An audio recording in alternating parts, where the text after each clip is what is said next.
esimesi ana say ye kura yanka anu ntum because ono de oji coach ni say coach ni bitima na won ko coach ni team na won so coach o team so oji ni dia and ye ni fi blaster come team no coach team no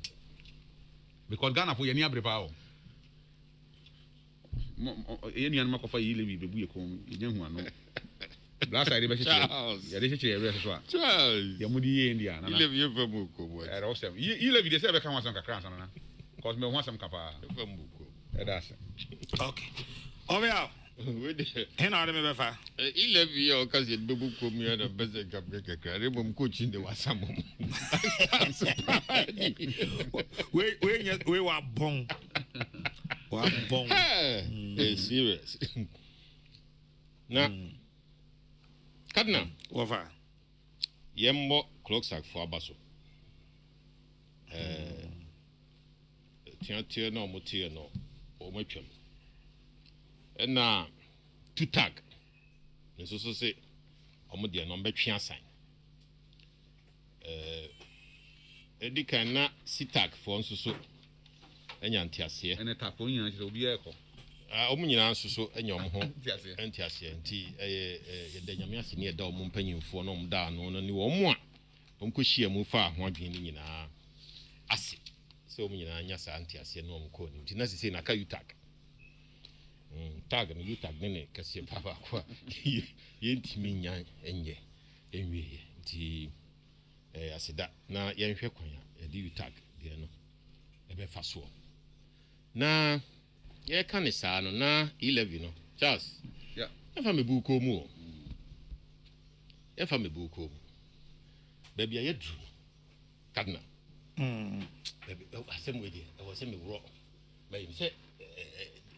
we mu friends say humidifier na diffuser humidifier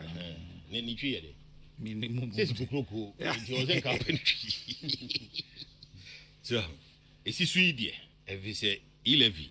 ya asem kese enya asem kese aburo ye Ghana fo so nemum no ye mpensemu ensem baby ya dru no ya manyo sem kese Ghana ye hwehwe amanyoku a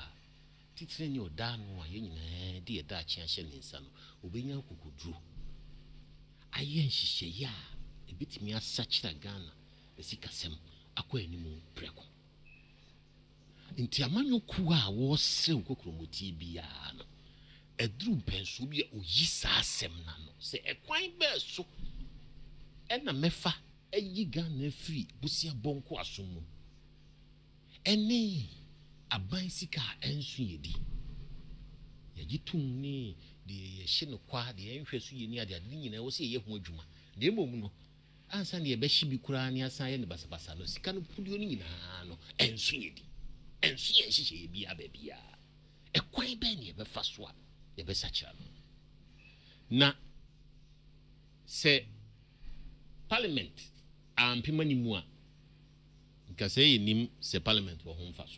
so kese pa e wo parliament senki ye kura dom no a nka Levy dum senki yantehwe ka na dum senki yantehwe o ka na ka bera ya asem ye kura dom no no anse sebe ya beka kode na ya giatu enye kode ye beka o bedi ho abubu enso ye be giatu de nyame ansa man sa so yate aba ne sei no de ekire nso ne se apimani mu wo mo si wo mo mpini no chefa ne nyina no we mu de ba we mu so mo mpini wo mo hyehyeye ene sei eso mo mpini a omu gina brense omu pe okokromotie nti omu mpini na omu chefa pa ene sei sebi ntokwa nde mpese meko na omu nim eho mra pa sei deputy speaker na ho odin any speaker ho odin isachaye ewu efse deputy speaker otoaba deputy speaker bi afri constituency atum so aba se omeso to otumi ode to aba ene omu nyina so nim se speaker bi ti akonwa mu a ohia so kire se me sori akoyesi ansa no asori obo na ni a speaker foforo ho betumi abesi na na mu anu okọ enti se speaker deputy speaker ti akonwa mu na obo na ni na second deputy betrance no no akoto na ba ohia so obechim so osori akoto aba efse otumi so osori ɛna wɔ akwanya so ɔto aba na yɛde ntɔkwa ɛna ehyia saa nhyehyɛeɛ no na kyɛ sɛ sɛbe akwanya na aba no a yɛapem anim no nso no yɛantwa yie ɛfiri sɛ ahoɔden bi abɛhyɛ wɔ mu a ɛwɔ sɛ saa ahoɔden no wode mmara ɛna kyerɛ ahoɔden no wodi mmara so na ɔkyerɛ sɛ w'ahoɔden no sei nti na mempene saa deɛ wei so na wo mmara no wɔ ahoɔden no ɛkɔpem wie a na ɛda hɔ ayɛ nhyɛnsodi ama yɛ nyinaa sɛ daakye bi na wɔka sɛ GFF ɛto so aba daakye bi ɛkɔto aba na saa deɛ na ɛde baeɛ na nyɛ yie a wɔtumi aka sɛ medeɛ baeɛ no gyina mmara so kaa sɛ ɛnyɛ yie nti mempene na mmom no twɛdeɛ ne deɛ yi na ɛkɔ so ne deɛ ɛmfata ɛnyɛ mmara ɛfiri sɛ ɔmo wɔ nwoma wɔ hɔ a ɛkyerɛ mmara no pɛpɛɛpɛ pefee sɛ owura speaker no amu no hɔ a na sɛ dɔm kɛseɛ no ɛyɛ majority caucus sɛ second deputy speaker kɔtena akonnwa no mu na ɔmoto aba a ɔwɔ ho kwan ɔda 13-1 so ɔbɛsɔre akɔto aba ama second deputy speaker abɛtena nana ɛyɛ mmara na sɛ nhyehyɛeɛ no anyɛ yie a akyire ne ɛdu so yɛto aba a ne yɛaka ho asɛm ɛdeɛ nnihin ne ɛgyina Levy wonim sie haw paa ɛyɛ bibifoɔ Ghana ha fiscal and current account deficit fiscal deficit ne sɛ yɛtoɔ a yɛgyegyeɛ ɛnso yɛakɔ nhoma sika a yɛdi sika a yɛde hyɛ yɛakwan mu sika a yɛde hyɛ yɛ school mu sika a yɛde hyɛ yɛ teacherfoɔ mu sika a yɛde hyɛ yɛ salaries mu sika a yɛde hyɛ aban bambɔfoɔ mu sika a yɛde hyɛ nneɛma a ɛyɛ ne Ghana mu nyinaa ɛyɛ aban asɛdeɛ biara no ɛnso sika a yɛgyegye no ɛnso yɛdi nti biribiara no ɛkɔ kam biribiara ɛkɔ kam ɛna yɛwɔ current account deficit ɛnso dwadi a yɛdi nama no ne a yɛde sika brɛ ɛno nso biribiara no edwa a yɛdi kɔ ama no ne ɛwɔ fam kyɛn nneɛma a yɛkra nti biribiara deɛ ehia sika pudio bi ɛde akra nneɛma dodoɔ a sɛ sika ne bi ni Ghana ɛfisɛ ɛyɛ ama no ne sika nti nneɛma na yɛ hyɛ kɔ aburukyire no ɛho sika ɛnso nneɛma a yɛkra ɛba nti biribiara na ɛhɔ nso ɛkɔ kam saa ka mmienu wei ɛna egu Ghana economy ne ba deɛ ɛdin paa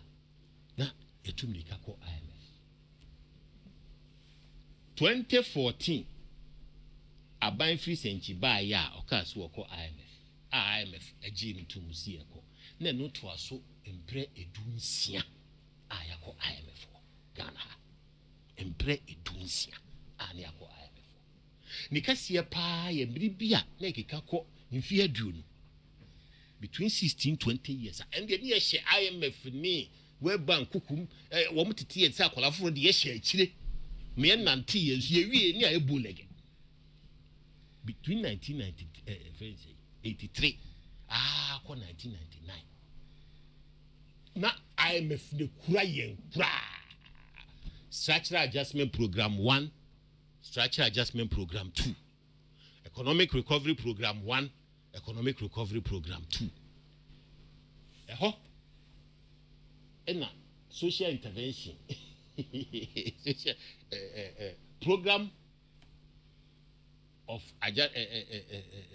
program PAMS card to mitigate the cost of adjustment yɛn friend PAMS card so what is PAMS card PAMS card but no you so the yenya full to mitigate the cost of adjustment PAMS card buy FCD yin krofo pii yedi World Bank IMF kyerɛ sɛ ya ho odin a ya defiti nneɛma ya factories ne ade yɛn nsa kyerɛ economy ne ne FCD economy no edwadi wo mu wɔ fam nti yɛn tonton ma ahɔho afɛfo ne ade no ɔmo no nyɛ adwuma na mmra nso ekowie akyi no tonton wie yɛ no ɛyɛ tɔtɔn nhyehyɛeɛ